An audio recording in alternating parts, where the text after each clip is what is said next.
Bharatiya Janata party जिला शिमला के जिला अध्यक्ष केशव चौहान ने कहा कि भाजपा सरकार का बजट आम जनता के लिए मील का पत्थर साबित होगा। उन्होंने बताया कि प्रधानमंत्री नरेंद्र मोदी के कुशल नेतृत्व एवं केंद्रीय वित्त मंत्री निर्मला सीतारमण द्वारा प्रस्तुत यह बजट विकसित भारत की दिशा में मजबूत कदम है। केशव चौहान ने कहा कि इस बजट में किसानों, युवाओं, महिलाओं व बुजुर्गों के लिए कई महत्वपूर्ण घोषणाएं की गई है। उन्होंने बताया कि हिमाचल प्रदेश के पर्यटन क्षेत्र को बड़ी सौगात देते हुए प्रदेश में नई माउंटेन ट्रेल का निर्माण किया जाएगा, जिससे पर्यटन को बढ़ावा मिलेगा और रोजगार के नए अवसर सृजित होंगे। प्रदेश के प्रत्येक जिले में 12 नए गर्ल्स हॉस्टल बनाए जाएंगे। इसका पूरा बजट केंद्र सरकार द्वारा वहन किया जाएगा, जिससे छात्राओं को सुरक्षित और बेहतर सुविधाएं मिलेगी। बुजुर्गों की सेवा और देखभाल के लिए नई नियुक्तियां की जाएगी, जिससे सामाजिक सुरक्षा को मजबूती मिलेगी। केशव चौहान ने कहा कि हिमाचल प्रदेश को केंद्र करों से 13,949 करोड़ रुपए की राशि मिलेगी, जिससे प्रदेश सरकार विकासात्मक योजनाओं में खर्च कर सकती है। उन्होंने कहा कि स्वास्थ्य क्षेत्र में बड़ा बदलाव आने वाला है। 7 गंभीर बीमारियों की दवाइयां सस्ते दामों पर उपलब्ध करवाई जाएगी और कुछ मुफ्त भी दी जाएगी। साथ ही युवाओं के लिए रोजगार, स्टार्टअप योजनाओं और औद्योगिक क्षेत्रों में भारी बजट का प्रावधान किया गया है। छोटे किसानों की आमदनी बढ़ाने पर जोर दिया जाएगा। वहीं छोटे करदाताओं को टैक्स में राहत देते हुए 20% से घटाकर 10% तक छूट दी गई है। रोजमर्रा की वस्तुएं भी सस्ती हो गई। केशव चौहान ने कहा कि प्रदेश सरकार बजट की अच्छाइयों को छिपाने का प्रयास कर रही है, जबकि यह बजट आम जनता के हित में है। जिला भाजपा शिमला इस बजट का स्वागत करती है और केंद्र सरकार का धन्यवाद करती है। भारत के यशस्वी प्रधानमंत्री श्रीमान नरेंद्र मोदी जी के नेतृत्व में देश की वित्त मंत्री श्रीमती निर्मला सीतारमण जी द्वारा भारत का लगातार 13वां बजट पेश करने की मैं आप सबको बहुत बहुत बधाई देता हूं, शुभकामनाएं देता हूं। यह बजट हर वर्ग को ध्यान में रखकर प्रस्तुत किया गया है। बेहतरीन बजट है, जहां देश भर के लिए अनेकों योजनाएं इस बजट में है।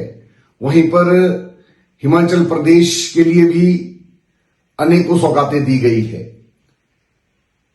इसमें जहां महिलाओं के लिए, कन्याओं के लिए हर जिला में हॉस्टल खोले जाएंगे, 12 हॉस्टल खोले जाएंगे, जिसमें पूरी फंडिंग केंद्र सरकार की होगी। उसके अलावा बुजुर्गों के लिए देखरेख के लिए जो केंद्र है उसमें नई नियुक्तियां की जाएगी।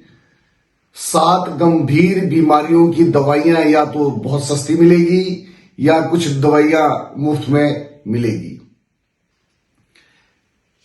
अमृत मिशन के तहत नगर निकायों को 200 करोड़ देने का प्रावधान किया है, जिसमें शिमला नगर निगम भी इसका पात्र होगा और शिमला नगर निगम को भी अमृत मिशन के तहत 200 करोड़ रुपए मिलने वाले हैं। पर्यटन के क्षेत्र में हिमाचल प्रदेश को नई माउंटेन ट्रेल का प्रावधान किया गया है और अनेकों ऐसी योजनाएं हैं, चाहे वो स्टार्टअप इंडिया के माध्यम से युवाओं को रोजगार देने की योजना हो या फिर स्वास्थ्य के क्षेत्र में अनेकों ऐसे काम जो इस बजट के माध्यम से होंगे, चाहे वो औद्योगिक क्षेत्र हो, उद्योगों को बढ़ावा देने के लिए, युवाओं को रोजगार देने के लिए, महिलाओं के सशक्तिकरण के लिए और हिमाचल प्रदेश में पर्यटन के लिए अनेकों योजनाएं इस बजट में है। चाहे छोटे करदाताओं को 20% से घटाकर छूट 10% उन्हें देना पड़ेगा। ऐसी जनहितैषी योजनाएं इस बजट के माध्यम से देश की जनता को केंद्र की सरकार और श्रीमती निर्मला सीतारमण जी की जो बड़ा एक बजट पेश किया है, उसे एक बहुत बड़ी कामयाबी माना जा रहा है।